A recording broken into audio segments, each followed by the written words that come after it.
What do you think are the biggest mistakes that most people make when they're setting goals? I think we could use a metaphor pulled from running. And it's like, you know, we talk about like, being a couch potato from going from couch to 5K.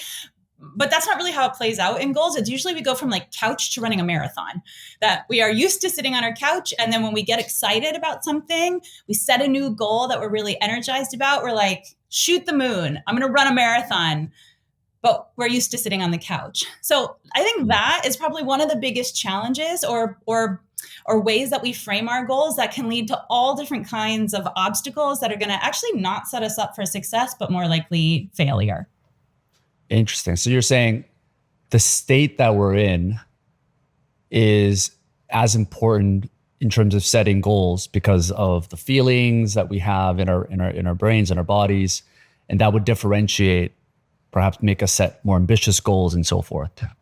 Yeah, I think, people get excited about a new goal. It could be, a New Year's resolution. It could be a new decade with a new birthday or a new job that we're starting. And it feels like we have a blank slate. And it feels like we have the space to redraw ourselves in any way that we want. And knowing how do we want to draw ourselves? What is that new goal that I'm working towards? Even just being able to answer that question can be challenging for people. So when we do, it's exciting. But we have to be careful that when we have that blank page and we redraw a new, motivating, exciting goal for ourselves, that we don't redraw something that is like sitting on the couch then wanting to run a marathon. When that separation between where we are currently and what our ideal vision for the future is, when that space is enormous, which sometimes we might be excited to do, we actually could be setting ourselves up for a whole host of challenges that are pretty tricky to manage. So I'm not saying like, don't dream big. I'm not saying don't shoot the moon. What I'm saying is don't stop the process of goal setting there, because that's when the challenges are going to come up. Got it. Well, tell us more, because I think, I don't know when someone's going to be listening to this, but New Year's is coming up from the time of this writing in a couple months. And this is the common trap, right? I think something close to like in the high 80% of people after February, if they set a goal to go work out or to learn a new language, end up quitting after February turns around. So is that the common thing, that people get too excited when they're setting a goal and it's an enormous uphill battle? You're right. By Valentine's Day, the majority of New Year's resolutions have been broken and forgotten and won't be returned to. We only give ourselves about 6 weeks to set that new intention and make some progress, or we throw it out the window. Now, when we look at like the physiology of what's happening when people set these goals at extremely challenging levels of difficulty, given where we are at, you can look at the physiology and see what happens to our bodies. What we know is that one index of motivation, how energized are we to try to take on a new challenge, can be marked by systolic blood pressure. So that's the top number on our blood pressure reading. And yes, of course, it indexes something about the pressure on our veins inside of our body. But psychologists and behavioral scientists know that systolic blood pressure is also an indication of mobilization, of our body's readiness to get up and go and do something. This was also studied in animals. You can look at horses who are about to have their stalls open and they're going to race down the track. When they are confined in their pens before those gates open, it's systolic blood pressure that goes up. They're not actually moving. They are anticipating doing something big and challenging. In anticipation, it's systolic blood pressure that goes up. And it's not just about physical movement either. When we look at what happens with people who are about to sit down and concentrate on really challenging math problems, they're not going to be moving, but their brain is going to be actively engaged in something that for them at that moment is really important. Systolic blood pressure goes up. Now, across all different kinds of goals that have been studied, systolic blood pressure goes up when we set goals at the right level of difficulty. When we set goals that are too easy, systolic blood pressure stays pretty constant at relatively low levels. Systolic blood pressure goes up when we set a goal that is challenging. It's a stretch. It's a reach beyond what we know we can accomplish, but it doesn't push into that level of like couch to marathon level. It's not at an impossible level of difficulty, because when we do that, the science says systolic blood pressure actually decreases. It's like our brains and our bodies are working together to know it is not worth trying here. I am not going to be able to do this. It's the same as if you set a goal that's so easy, you know you don't really need to try to be able to succeed. So I like to think about this like the Goldilocks principle. When you set a goal that's too easy or you set a goal that's too hard, your bodies and brains work against you to actually give you that energy and that excitement that you're going to need to get off the couch, or that mobilization to start to get the job done. Yeah. And how do we find that right balance? I mean, maybe an example here would be helpful. So let's say someone's trying to lose weight. They're trying to lose 30 pounds over the next 6 months. I don't know if that's a realistic number or not, but what's an example of that? Like losing weight, how can someone find that right balance? Well, there is no one single answer that I can tell you or tell me or tell our audience, right? The answer isn't 5. The answer isn't 30, but it's really individualized. And that can be the frustrating part when you listen to behavioral scientists talk, that there's never one single answer, because that's the way that humans are. It's far more complicated than any one single answer or one single formula. But what I do advise is that we become our own best accountant.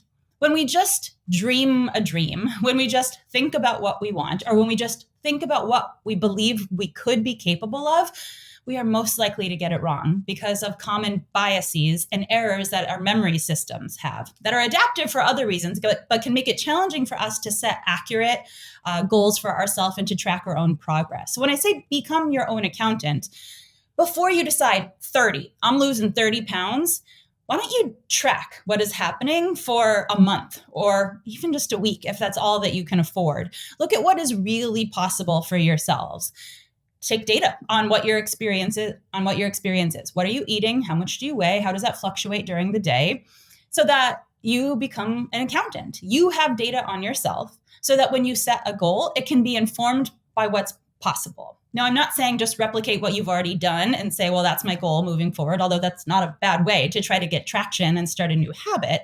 I'm just saying it might help us better calibrate so that we don't go from being somebody who, when they try, can maybe average 1 or 2 pounds a week or even maybe a month, which actually is realistic, to saying, well, I give myself 2 months to lose 30 pounds. That may not be physically possible given who you are, what your lifestyle is, what your genetics are. That might be in the realm of impossibility. And that is going to have all kinds of downstream consequences psychologically, motivationally. When you set a goal that's impossible and you start looking at how am I progressing towards that goal, when you don't see enough traction relative to where you want to be, that's oftentimes why we throw in the towel. And is the problem that we don't have enough willpower? No, not necessarily. Is it that we don't care enough? No, it's usually not that. It might be that we set ourselves up for failure by setting a goal that is impossible, that is unrealistic, given what we know to be true for who we are. And in this case, for what our bodies actually can do for us. Yeah. And the other factor to that, that I've seen that's pretty common is the timelines that people play around with. So it's like people get excited because they want to be fluent in a language. That's their ultimate goal. And that's what gets them excited. But then they put a deadline of like a month, or they want to lose 50 pounds in 2 months. How do you think about that? Like keeping the excitement of a big goal so that people can actually get excited, but just extending the timeline. It's like what Bill Gates said, which is most people overestimate what they can do in a year, but underestimate what they can do in a decade. And just playing around with the timeline, I wonder if that will keep that excitement, but also make it more realistic for people. Yeah, I completely agree with that. And Bill Gates, great person to draw from for inspiration. I think, again, we need to come back to why don't we collect some data, be our own accountant first? Maybe we set ourselves a temporary goal, but we allow it to be fluid while we're still in a defining stage of what should our goal be. And after a period of a couple weeks or a month or whatever that timeline is, revisit. All right, what is my 3-month goal from now? What's my 6-month goal? Or what's my 1 year out goal? And maybe that needs to be tweaked in light of what we're seeing is possible. Second is to sustain motivation. we can take advantage of behavioral science to know how should we be looking at our progress and what's left to go. Those are two different vantage points that we can assume. Do we look back on what we already have done, or do we look forward to what's separating us from now and where we want to be? That gap of what's left to do versus that pot of accomplishments of what have we already gotten done. Now, to know which way should we be looking, it can depend on a few factors. First, is it something that is a relatively new goal for us? Is it a new skill that we're trying to develop where our expertise is really in question? What we're capable of producing is really unknown. In that case, we're sort of a novice, right? It doesn't matter where you are at in life. If it's a new skill with something that you don't know that much about or how you stand relative to others, we're a novice. Looking back will help motivate continued action. If you're not sure what you're capable of, looking back to see what you have produced will help motivate continued action towards that goal. But if it is something that we already feel we have quite a lot of expertise in, and or something that we are highly committed to, and it's not a question of can we stick with it, it's just how will we stick with it, looking forward to what separates us from where we are now to what we want to accomplish is more motivating. Why does that not work for somebody who's new or uncertain of their commitment? Well, because that feels overwhelming to think about, oh my God, look at all of what I need to do before it's mission accomplished. For somebody who's new and uncertain about success, that can feel overwhelming, and continued investment might seem like, you're uncertain about whether it's worthwhile. But if you know you're going to get there and it's just about finding the energy or the time or the resources to commit to it to make it happen, focusing on that finish line and trying to contract that space to close the deal, if you will, is what is going to inspire motivation and action. Mm-hmm. So that's just another tip is really take a moment to introspect about your level of commitment and your expertise. And if either of those seems low and you're feeling like, I'm not sure if I can do this, looking back to prove to yourself and see your own data on whether you can and how far you've come will inspire continued action in that realm. Yeah, it's pretty interesting, right? Like you can kind of trick your brain based on your awareness of where you are in that stage to kind of get to the finish line. And I think you've mentioned that we see the world differently when we're properly motivated. What is that difference between a motivated brain versus an unmotivated brain? Mm-hmm.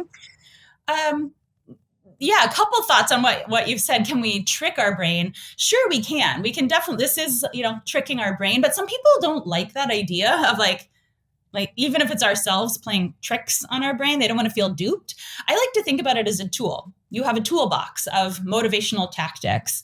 And a motivated brain is going to know what are all of these tools and know how to use them. You can't build a house by only having a hammer. You need a whole toolbox full of tools. You need a whole truck full of tools, and you need to know how to use them. So this is how I like to think about it, that the motivated brain is one that has that introspective awareness that can sort of do a full body brain scan and realize like, this is working, this is not working, this is where I'm struggling, and know which tool to pull out in order to fix that problem. And they can be flexible in throwing away the tool that's not working now, adopting a new one, not doubling down on a strategy that hasn't been working. That's a behavioral science principle called sunk costs. The more we throw into one approach, the harder it can be to turn course or try something new because it feels like a failure, or it feels like that wasn't a good investment. It wasn't because I'm not seeing a return on that investment. That is psychologically really challenging to throw in the towel on those experiences, but that might be exactly what we need to do to continue to push through that obstacle. So that's how I conceptualize the unmotivated brain. It's one that's holding on too dearly and specially to the wrong tool, or one that's not carving out time to do that sort of full body brain scan to think about what is and what isn't working and what might be something that I can more intentionally choose to help push through. Yeah, I think one of the studies that you did was around someone climbing a hill, right? And someone perceiving it steeper depending on how motivated they were and whether they were freely chosen to. Can you kind of elaborate a little bit more on that? Yeah. So to take a step back, one of those tools that I believe is sort of an unharnessed one, or one that we don't take advantage of enough, is our power of our visual experience. Vision is so special because for so many of us, we have access to it. Most people are sighted, not everybody, of course, but most people are. And it's one that we don't realize, like, we can control that to a large degree. We can control what we focus on. Our eyes are directly connected to our brain through the optic nerve. The back of our eye is the retina. There's a place where all of the retinal cells connect to one nerve that travels back to our brain. What we see is directly connected to our brain. There is a connection between what we're seeing and what we're able to do in a way that's really special. And there's more of our brain's cortical areas that are taken up by making sense of what we see than any other sense. Any other way that we come to understand the world and think about how we're engaging with it, more brain space is taken up by our visual experience. It's a really powerful and cool thing to be studying and to be using. So that study that you're referencing was one in 15 years of work that we've been doing, try to understand how can we help people exercise more effectively, to push through the physical challenges that exercise requires for us to gain some physical benefits from it. One of the things that we were studying was choice. Do people feel like they're choosing this hard exercise or not? Do they feel like it's forced on them? Maybe a doctor tells you, you have to be doing this more. Or maybe a spouse says, you are doing this with me, versus a different experience where you're like, I am freely choosing this. Equally hard in both cases, but you might be able to intuit psychologically what is that experience when you feel like something is forced on you versus when you choose it. Extrinsic versus intrinsic motivation, or maybe other words that seem to relate to this concept. And what we found is that people's visual experiences of the physical surroundings that they'll be exercising in change as a function of that psychological feeling of choice that they have. When they felt like they're not choosing this is something that is being forced upon them, that hill that we told them they were going to be climbing up was much steeper. It appeared much steeper to them than those that felt like they were freely choosing to do a difficult exercise of climbing up this long, large hill. Now, why would that matter? It looks steeper or it looks less steep.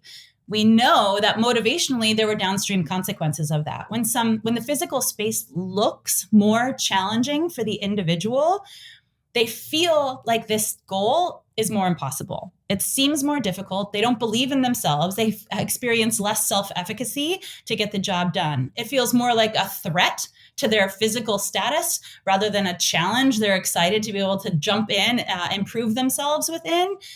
And those changes in the psychological experience, their feelings of self-efficacy, their assessment of the difficulty of the task, then has a downstream consequence for performance. We've studied this also with people who are runners and with people who are doing sort of weighted walking tasks. So putting on ankle weights and trying to walk as quickly as possible, something that can get up your heart rate to pretty high levels and be a great physical activity. We've worked with Olympic athletes, Olympic runners, some of the world's fastest sprinters in the world, to look at how are they perceiving the physical spaces around them. We've looked at thousands of people who are running competitively and thousands of people who are running recreationally. And across all of these different people, what we found is that those physical perceptions of their space translates into different and better performance outcomes. So when people see the environment, the distance that they have to run to hit that finish line, the steepness of the hill, as less extreme, when that finish line appears closer to them, they move faster. They take more steps. They go out for more walks afterwards. They run at a faster pace. These are people who are more likely to qualify for future competitions and who are more likely to beat their own personal bests. So that, to me, is a great testament to the power of our visual experience. Not just that there's a connection between how are they seeing the world and how are they engaging with the world as it relates to their exercise goals, but also because we can control that. We know in our lab, what are some tricks that we can use to induce that feeling of ease, to induce that visual experience of proximity, or to make the environment look easier to move around in. And when that happens, we know that we can produce all of the beneficial downstream consequences, like a change to their feelings of self-efficacy and their performance. Yeah, and I'm trying to think about how this could apply. This could really apply to so many different parts of our lives in terms of not only motivating ourselves, but how we can motivate other people, for people that have a company, if you're a manager and employees, and how to motivate them, or friends to exercise more, to improve their lives, or partners. What are some of the other ways that we can apply this framework to beyond just, let's say, health or performance? Sure. So, something I didn't mention is like how do we induce that? How do you get that finish line to look closer? The tactic that we use is narrowed focus. So we have people envision sort of wearing blinders on the side. Imagine a spotlight is shining just on that finish line, that you're not seeing what's in your peripheral vision. You're not really paying attention to that. And that sort of spotlight, metaphorical spotlight of visual attention on a target, is what makes it appear more proximal. It appears closer. And then that is what has all of these psychological downstream consequences. That is about physical space. But there's something else that what are the other implications? There's other forms of space that matter too. Temporal space matters. Time, how we think about time. And how we think about time is critical for whether we meet or we fail at our goals. So we can think about, what's a big project that you have? Maybe what's a looming deadline that we have? Maybe something has to happen by the end of the month.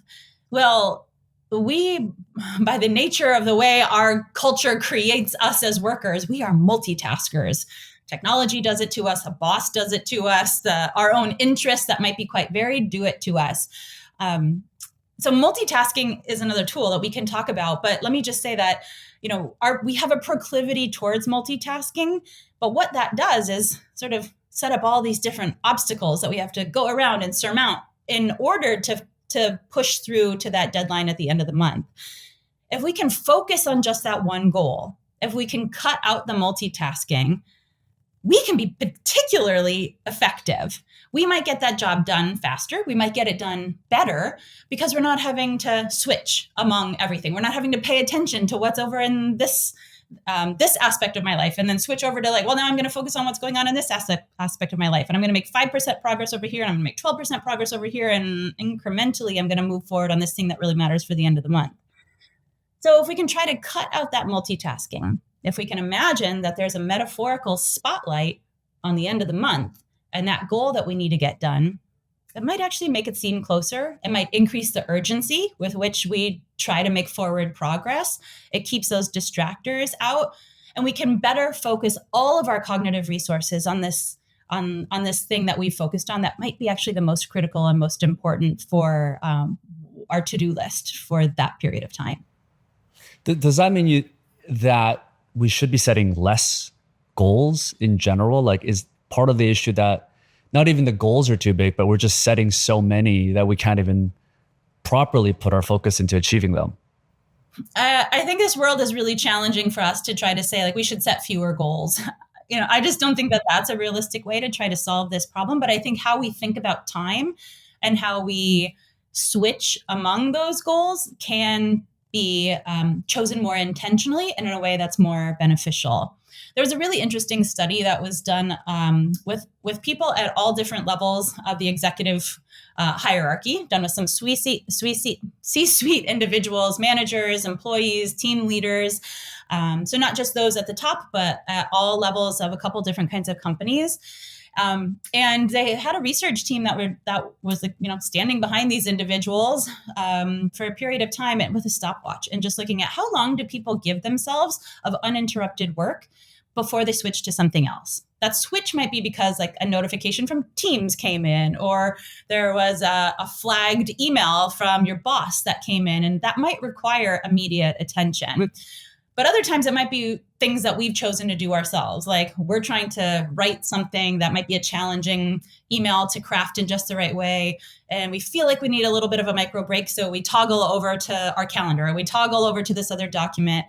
And what they found was that when tallying it up, it looked like about every 3 minutes, we are switching to working on something entirely different. We give ourselves 3 minutes of uninterrupted cognitive focus on average, to do what it is that we're doing during the workday. That's not very much time. Of course, some things can get done in 3 minutes, but I bet most things, especially those things that matter the most, can't get done in 3 minutes. So we're not letting ourselves get fully invested and to get into that flow state that might be required to actually make some meaningful progress. And there is a real cognitive cost of that switching, that toggling between tabs, or letting a notification come in and distract us, because we have to put a bookmark in what we're doing. We got to put a pause there, and we have to open up a whole new novel, if you will, to throw ourselves into this other thing that has just caught our attention. And then when that is done or paused, or we get bored, or another notification comes in, we put a bookmark in that, close that down. Maybe we finished it, maybe we haven't, and then come back over here. So we're keeping so many mental cognitive tabs open. There is a real cost to that. It takes us a little bit of time to get back into the flow of that one, to get back into the flow of that one, to remember where we're at with that one. That is not efficient. And we are doing that as a default through most of our workday, unless we are choosing intentionally to craft our world and our work strategies differently. So no, I don't think it's realistic to say we need to have fewer goals. I don't even know if that's right. If we only had one thing that we're working towards, I'm not sure that might bring the highest level of well-being. If our identity is only defined through our pursuit of one particular goal, I'm not sure. In fact, science says that that's not the healthiest way to go about life. But how are we managing our time to try to pursue them? Finding big chunks of uninterrupted time to be able to work on something that we care about, or maybe that we need to get done, might increase efficiency and might actually be able to close the book on something sooner than we might otherwise. Is there any research on what is that sweet spot of the number of goals that we should be pursuing at any one time? No, there isn't. And again, if somebody says there is, then that's just not reflecting the reality of how humans work. It comes down again to thinking about who are we and what are our abilities in this particular space. There was a really cool study. I'm a scientist, so I like the data, and I'll just give these study summaries to you to justify why I'm saying the advice that I'm giving. There was a really cool study of emergency room doctors. Now, does this apply to everybody, every emergency room, or every kind of person, even if you're not an emergency room doctor? To some degree it will, but the number I'm about to give you may not. But what they looked at was the efficiency and the productivity of these emergency room doctors. They looked at 150,000 patient cases that these emergency room doctors dealt with in a 3-year period of time. And they looked at what's the rate of discharge. How long is a patient waiting before they get their diagnosis and they get to leave the hospital? They also looked at the return rate. So within a 24-hour period of time, is that patient likely to come back or not? If they come back within 24 hours, it suggests that they didn't get the right diagnosis or not the complete diagnosis or treatment plan in order to remedy their symptoms. So it's a sign that there was still room for improvement in terms of what their experience was and how the doctors did.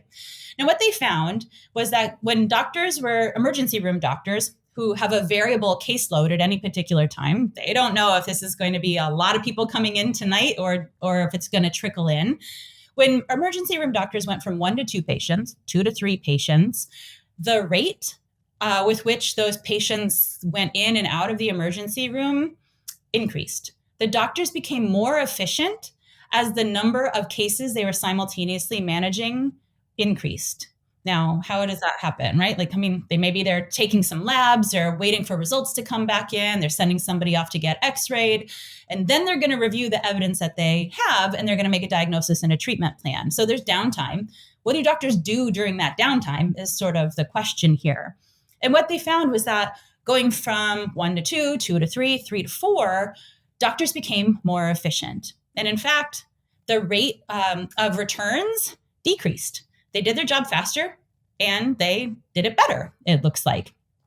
And why is that? Well, because it's stressful to manage multiple cases, and an increasing caseload is stressful. Stress is a motivator. in the right proportion, the right degree of it, it can be effective because of what it does to our brain and body. It releases, stress hormones, cortisol, and these hormones that sort of flood our brain and our body when we're feeling stress actually have an impact on our cognitive decision-making functions. If we're feeling increased stress, it actually activates our brain regions that can help us retrieve memories faster and engage in critical reasoning faster. So that small doses of stress improved cognitive functioning. All of the science together might suggest is the experience for emergency room doctors. But when they got to like 5 to 6, 6 to 7, that benefit of the added stress completely evaporated.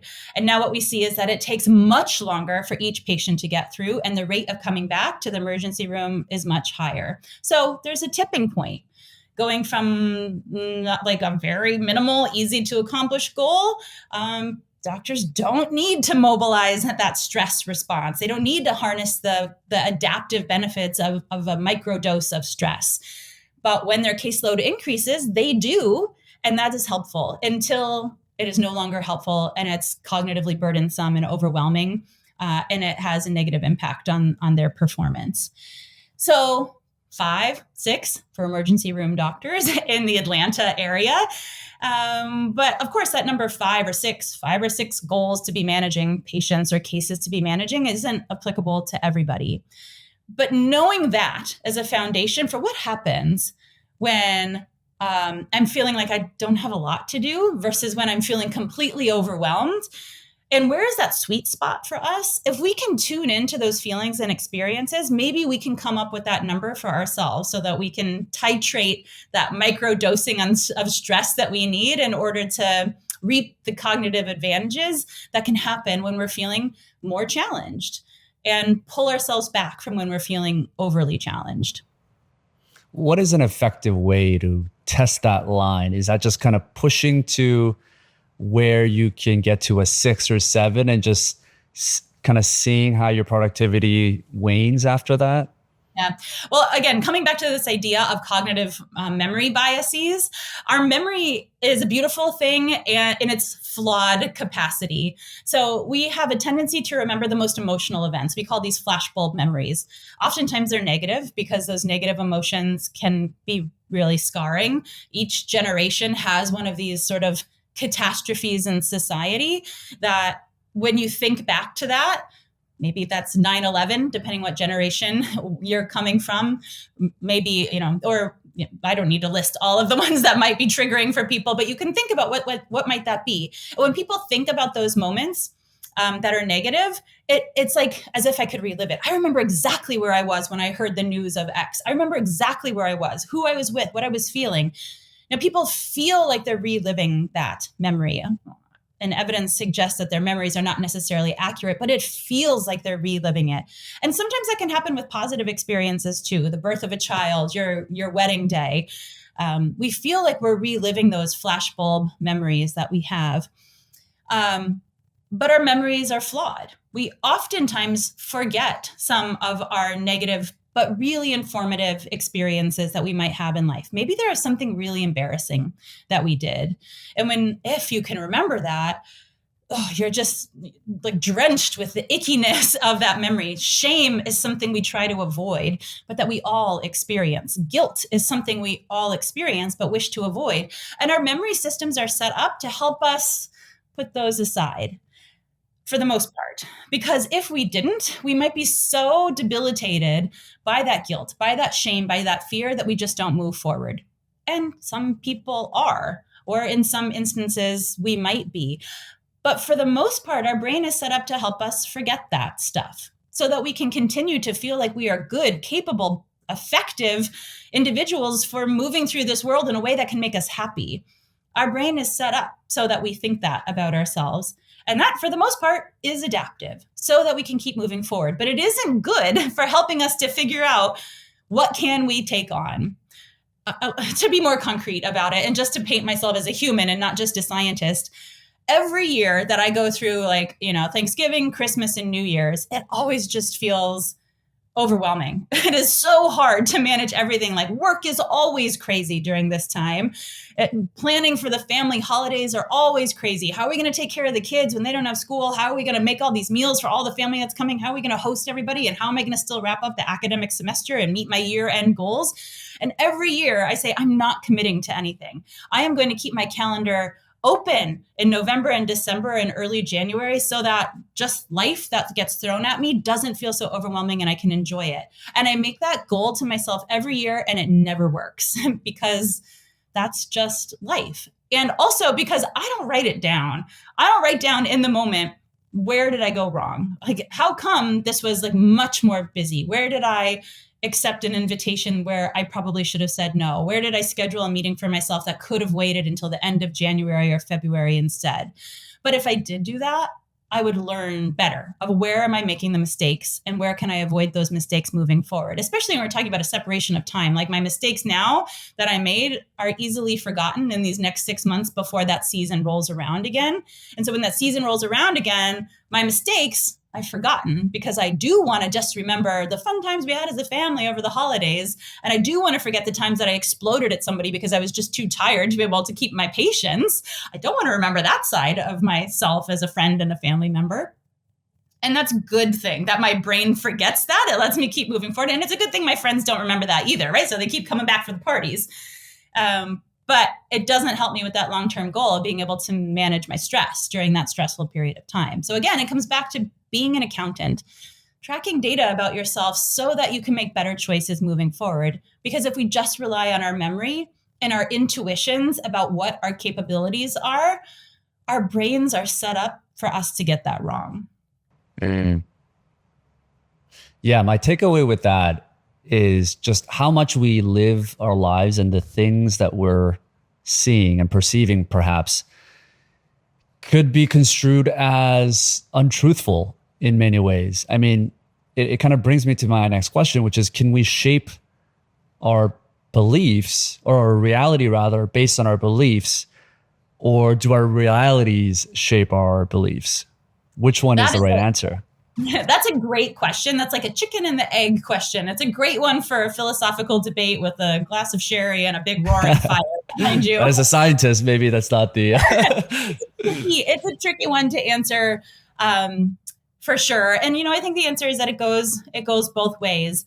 But just knowing that, well, what we see does have an impact on what our reality is, I just need to know that that part is true, and the science says that it is, for me to feel like I get some utility out of trying to answer that question. And whether it goes the other ways too, is fine.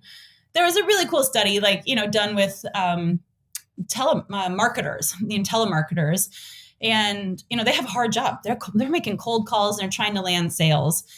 This might be like an entry-level job for some people in whatever industry they might be in. And you got to have a lot of confidence because you're going to have that metaphorical door closed in your face a lot of times. And yet your job requires that you persevere through that. What some scientists did to see, how can we improve people's confidence and efficacy and their motivation to push through all of the many obstacles that they're going to experience? They had them do a training that seems completely detached from what their job might be. But they gave them an array, sort of like a desktop screen full of pictures of faces. And the faces had smiles and frowns. So you can imagine, the metaphor being that a telemarketer sees a lot of frowning faces in their job and rarely gets to see that smile, but it's so rewarding when they do, when they have, connection and engagement with a potential client. And what this nudge was encouraging these telemarketers to sort of train up their visual system and to practice each day. Look for the smiling faces. Look for the smiling faces in this sea of faces. Maybe you're doing public speaking. Maybe you got to give a pitch in person to a company. And it might be that our nervousness, our anxieties, or our past experiences of failures or obstacle leads us to gravitate more to those faces that are scowling or that might be ambiguous and we interpret as being hostile or antagonistic to what we're trying to do. But what if we trained ourselves to look for the smiles? And in fact, when these telemarketers did, what they found was that not only did their confidence improve, just sort of overall, but their ability to land sales did as well. So it was, like a detached third-party experience of trying to undo what a natural proclivity might be, to have our attention gravitate to the people who aren't totally into us or who might be questioning us, which of course is going to feel like a personal attack, which of course is going to then manifest in a change in how we're presenting, which of course is going to manifest in like a lower likelihood of sealing the deal. But what if we could teach ourselves to look at the world differently? And when they did in this study, they found, again, these trickle-down effects that changed their own psychological experience, which changed their ability for the better to get the job done. Yeah, that's a fascinating point, especially the point around the natural proclivity for us to look for negative signals. There was a guest we had, Donald Hoffman. He wrote The Case Against Reality. I don't know if you're familiar with him, but he basically says that our eyes are lying to us and that we don't actually see reality, just a survival friendly version of it. And it kind of, your point though is that like you have to go against the natural instinct that we have to look for negative patterns that came from survival instincts, but we can train our brain to do the opposite, and that will actually trigger and change our reality as well because of the beliefs that we've created in ourselves. Yeah, I'll pull a yes and here. Yes, I agree with that. With that, that concluding statement, summarizing that line of work. And if we don't find those things that are rewarding, we will also die. So sure, if we don't see that tiger that's 100 yards away from us, it might catch up on us and attack us, and then we die. From an evolutionary perspective of why might we have a proclivity to seeing something that's negative or hostile to us. But if we don't find food, if we don't find love, if we don't find belonging and safety and security and things that are rewarding, we will also die, because that is how our species is created. So there has to be a balance. We can't just be on guard for the things that scare us and that could hurt us, because that leaves on the table the other 50% of what we need to be able to have a full, healthy, happy, successful life. Yeah, and I don't know how much of this would be related, but I think you've studied the perception around how eye tracking relates to jury decisions and even cybersecurity. Can you kind of elaborate a little bit more on that, what you've learned from that study? Yeah. So I think, some parts of the conversation that we're having so far, Sean, might scare people into thinking like, oh my God, I'm not seeing the world the way that it is. Like, well, then what is reality? And is there something wrong with my brain? And no, that's not the takeaway here. We don't have to be scared. In fact, that we don't see everything the way that it really is adaptive. There is so much stimulation in the world around us, whether you live in an urban city like New York City, where I live, or whether you live in the cornfields of Nebraska, where I went to college. And these are visually stimulating environments. There's much more of the world around us than we can take in and that our brains can process and make sense of. So it's actually helpful that there is a system of filtering in place, that our brain makes choices on what we're going to give a lot of attention to and what we're going to decide, like, right now, I don't need to look at you. Right now, this isn't urgent to deal with. That helps free up resources to get the most important jobs done that we need to right now. The consequence of that is that could be why you're seeing something or having a different experience, Sean, than I am, because based on where you're at in your life, the experiences that you had, what your goals are right now, what matters to you, you might be filtering the environment in a different way than me. Now, that can be problematic when we're talking about polarization in society. We can think about those times when protests have erupted in cities. And recent examples of that are when there's video evidence, somebody's cell phone captured an altercation between a police officer and a civilian. And protests erupt because, maybe a grand jury decides there's not even evidence in here to bring an officer to trial. But facets of society say, are you kidding me? This is clearly a case of excessive use of police force. What do you mean this officer isn't even going to go on trial? He's done absolutely nothing wrong to be even brought up on charges. And yet to us, this looks like excessive force. That's an extremely divided position to have. And oftentimes these cases erupt and these protests erupt when cell phone footage goes viral. And people say, look, I'm seeing it with my own eyes. How can you possibly see this any differently than the way that I am seeing it? What is wrong with you? And so it's extremely divisive in society. And the reasons why are multifaceted: historic racism, systemic systems that are set up to privilege one decision over another decision, or one class of people over another class of people. There's lots of facets that could lead to this polarization. And how are we making sense of this altercation or this event in society? But what our research has found is that another reason why polarization is produced is because of what we see. Now, we've done some studies using eye tracking. These are special cameras that are set up to track where people's eyes are looking. It bounces infrared rays off of the back of the retina and sort of triangulates that with what are they looking at. So we can sort of overlay this two moving dots representing where people's eyes are with what they are looking at. And what we find is that these different patterns of how people, whether they are potential jurors in a court of law looking at video evidence of different cases, what they don't realize is that their eyes show different patterns of movement. If I'm looking over here, but you're looking over here, we're seeing two different things. We have foveal view. What we can focus on with clarity and precision is a really narrow percentage of what our eyes can take in. So where our eyes are looking are really disparate, are really different, you and I are seeing different things. Even if our faces are pointed at the same kind of evidence, the same surroundings, we are seeing it differently.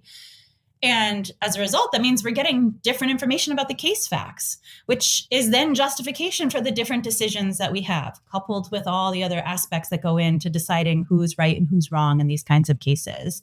But part of it comes down to, how are we looking at this evidence? And our data suggests we look at it in very different ways. And when we do, that gives rise in part to the polarization that we're seeing in society. We can mitigate that polarization in part by changing how people look. If we just let them see it again, they repeat the same patterns of movement for the most part. We have a tendency to scan our surroundings in similar ways. But if we can try to disrupt that habitual, repeated kind of looking to show people a different perspective, we show that they understand case facts in a different way, and it can lead to differences in the ultimate judgments they make about guilt and innocence. So, again, it comes down to the idea that there's great power in what we're seeing. Yeah, no kidding. I mean, especially when it comes to important jury decisions that could impact someone's life or cybersecurity issues. What are some of the other cognitive biases that we commonly have, and what are some ways to mitigate more of those? Mm-hmm. Coming back to the idea of time management, the planning fallacy is a very common cognitive bias. It emerges like all the time in every facet of society. It's the idea that we underestimate how much time it's going to take to complete a task. There's famous examples of this. The Sydney Opera House, basically any government building project is over time and over budget. And it's the rare exception when that isn't the case. But the same is true for us. We succumb to the planning fallacy because it's really challenging to anticipate all of the obstacles that we might encounter and to be able to accurately anticipate the temporal cost to experiencing those obstacles. But rarely do we build in enough buffer time to account for that. We're incentivized to shoot the moon and think we can get the job done as quickly as possible. And that can be part of the problem. So what do we do for the planning fallacy? First, know that it exists. Second, expand that buffer that we often give ourselves. But when we're thinking about our own time management, maybe not when we're managing government operations, but when we're thinking how we manage our own, maybe family or personal operations, the way that we set up our calendar can make a big difference. Oftentimes when we're feeling most pressed for time, when things feel most urgent, you're feeling most like in the weeds, it's more like, I got to get through today. It's a really myopic focus on time. If I can just make it through today, then tomorrow's going to be better.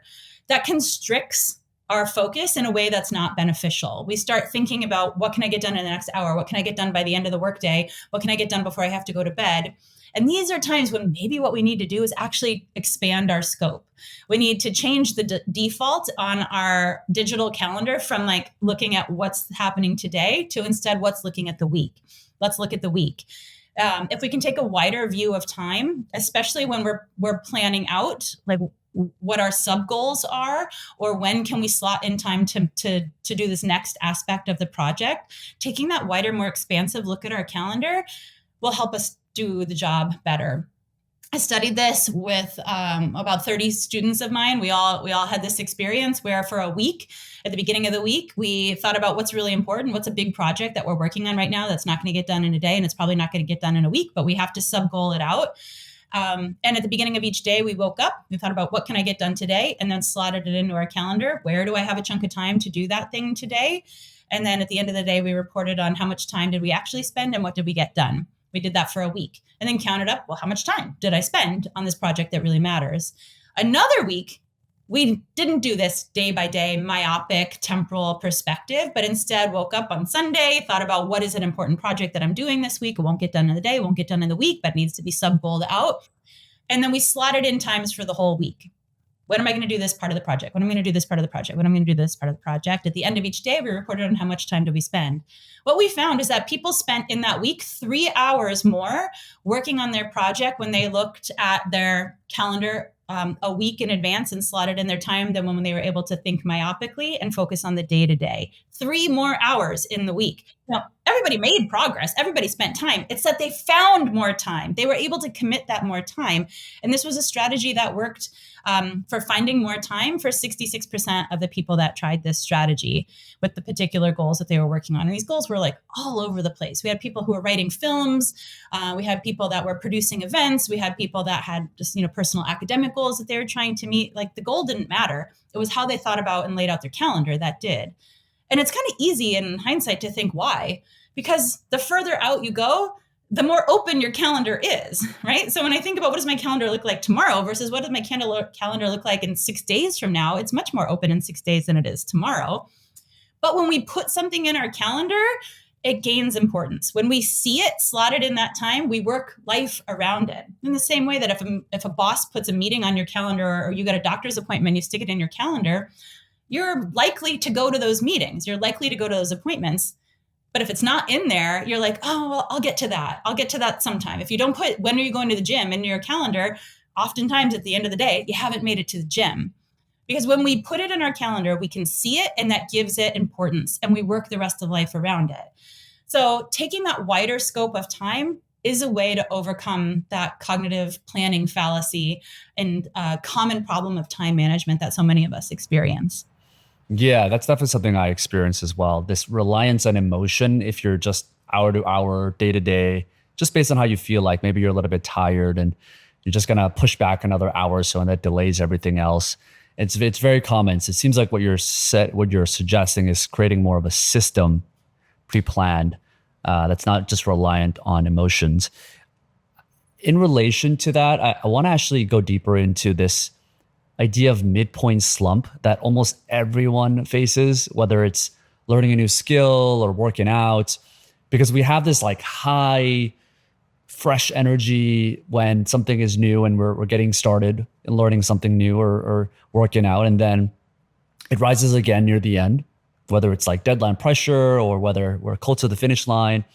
But we have this like midpoint where it drops, and that's called the midpoint slump, where, progress feels slow, the goal seems a lot farther away. Why do you think our motivation dips at that midpoint when it's probably the time when we need it the most? Mm-hmm. Yes, because it's in the middle. It's not fresh anymore, and the finish line still seems so far away. I mean, you nailed it as to like, well, why does that happen? That's why it happens. What do you do about it? Well, I think we can come back to the idea of like, do you look back on what you've accomplished or do you look forward to what's left to go? That is an important consideration at that midpoint in particular. That's what helps people push through, is being able to do that self-assessment. Is this something I'm highly committed to and or have expertise in? If so, look forward to what's left to go. If it's something that I'm not sure that I'm committed to, or I'm not intrinsically committed to this, or I lack expertise, looking back on past successes helps people find an energization to push through. Now, it's not like all of the sudden you're like, woohoo, I feel new again. But it gives you enough of an edge to sort of push through that tricky stickiness in the middle. The other part is thinking about goal setting again. Maybe that's a time when we need to revisit what is the goal. We need to set sub goals. We need to go through that process of effective goal setting again in that middle to try to create an idea of a fresh start and reassessment. At goal setting, when we started our whole conversation, part of what we were talking about was, making sure we set the goal at the right level of difficulty. Doing that is important. And maybe this is a chance to reassess. Is this the right level of difficulty for me? Have I nailed it? If so, great. Then that might be reaffirming and motivating. If not, then maybe we need to rethink about what is that end state that I'm pushing towards. This might be a moment of accountability where I realize I actually have set that goal at an inappropriate level and I need to scale it into something that's reasonable. And then it looks like you've gotten farther than you have when you set an impossible goal in the first place. We also need to take a moment to think about what are the obstacles. What are obstacles that we could be experiencing? And let me set up some backup options. Okay, as I move forward through this second half, I made it through the first half. Hooray, now I've got the second half. What are some obstacles I might experience in this second half? And if I experience X, Y, or Z, what will I do? If I experience X, I'm going to do A. If I experience Y, I'm going to do B. If I experience Z, then I'm going to do C. That's a safety net. It's also just smart planning. And it might be motivating as well, because now we know we've got a backup plan. If you do experience these obstacles, that's often a time when you're going to be short on time, creative potential, or other supports. You're in a crisis moment. This is a chance where you're going to push through the obstacle or you might throw in the towel. It's a crisis point.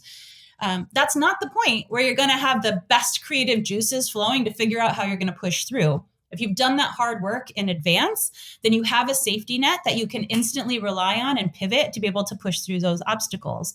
So when you're feeling a lack of motivation, that might be a time to revisit the goal setting process. What is the goal that I'm working towards? What might I experience as an obstacle in the second half? And if I experience those, what am I going to do? And then feel more confident that you now are better supported to be able to move through that second half. The other thing that I'll say is, another nudge or psychological trick that we can play on ourselves is think about fresh starts. Katie Milkman is an amazing behavioral scientist, and she has looked at the idea of fresh starts. And this is just thinking creatively about my life and my place in the temporal spectrum right now. The biggest fresh start is New Year's resolutions. January 1st, that's a fresh start. It's a brand new calendar year. But it's not the only fresh start in the calendar. Maybe you have a big new change of decade with a birthday. Maybe you're turning 30. Maybe you're turning 70. Those can feel like fresh starts. This is a new turning point. Maybe you're starting a new job, but they don't have to just be those kind of like one-off moments. I'm never going to turn 70 again. Here's my one chance at turning 70. But we can find fresh starts. We can make fresh starts for us. Maybe we decide the 15th of every month is like tabula rasa. It is a fresh start for us. And I am personally committing to that change in psychology. Every 15th of the month, I decide, woohoo, I'm starting over again. You can do that for yourself and you can get your brain to believe it. You can decide every new moon matters to you and that's a fresh start. That change in psychology, attributing meaning to a particular day, can be a source of energization that you need to push through an obstacle. So maybe you feel stuck in the middle and you need a sense of a fresh start to be able to wipe away your sins from whatever has happened or was challenging in the past to feel a renewed sense of possibility moving forward. Yeah, just being able to, you can technically just decide that this is a fresh slate, blank slate, and decide to work on that. Final question for you is, how do you think this relates to people that have this Dunning-Kruger effect, the people that are overconfident without the abilities to kind of back it up? Do you think in some ways, like, this is from people that had that confidence early on, but they never made it to the midpoint slump and they just have this overconfidence in themselves? Like, where do you think that comes from? It's a great question. What's the origins of the Dunning-Kruger effect?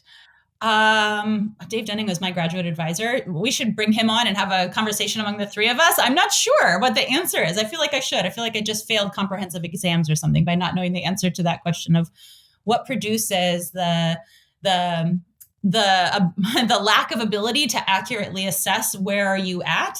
The idea being that if those that are the lowest performing people know so little that they don't realize how much more they have to learn before they've mastered something. And they completely overestimate their abilities relative to where everybody else is in that same space.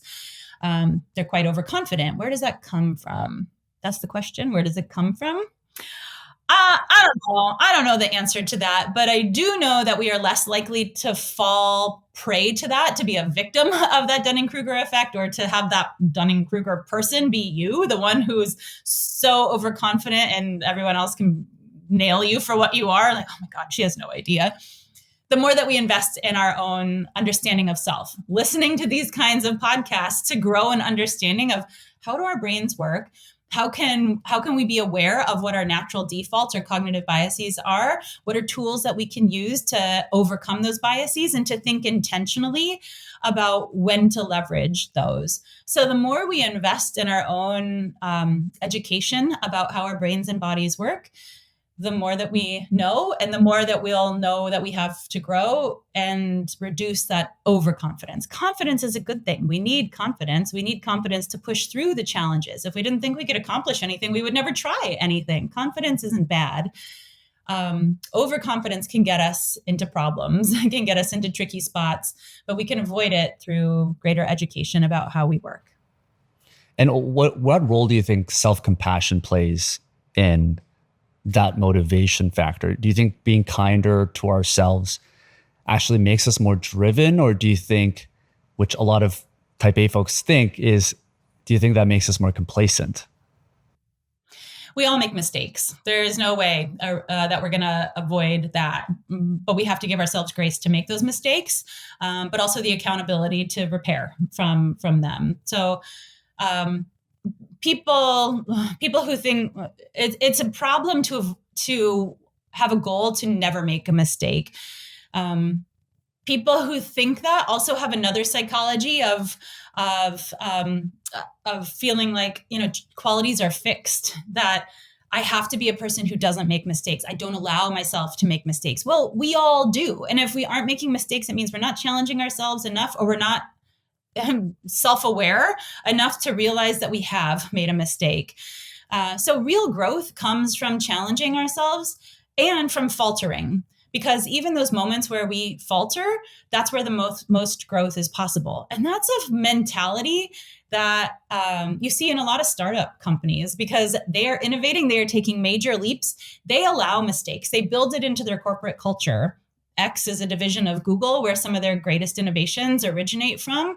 And they do things like have basically like division-wide science fairs where they're not celebrating their amazing accomplishments and look at this major breakthrough that we made, but they're celebrating their failures. They're celebrating the things that as a team, they don't know how to fix. There's a problem I don't know how to fix. I think we might have to throw in the towel on this project, even a project that's been years in the making and millions of dollars in investment, thousands of team hours on it. They showcase that. And basically they're asking, hey, other teams, can you troubleshoot a solution here? Or do you agree that this project is done? So it's a whole showcase of potential failures and possible mistakes, because they know that's where the greatest growth is going to come from, is not by hiding those mistakes, but by accepting that that's part of the process of learning. So yeah, Are mistakes complacency? No, mistakes are part of the learning process. It's how we think about them, what they mean for our abilities, that makes the difference. Beautiful. Emily, appreciate you coming on the show and sharing all these insights. I want to make sure people check out your book, Clearer, Closer, Better, How Successful People See the World. So we'll have that link down below. Where else can people learn more about you and find out more? Thanks. Yeah, you can find content that I post on LinkedIn. Try to put all this stuff up there to connect you to the different places where it's coming out. Okay, cool. And we'll have all that linked below. Thank you so much, Emily. Thank you, Sean.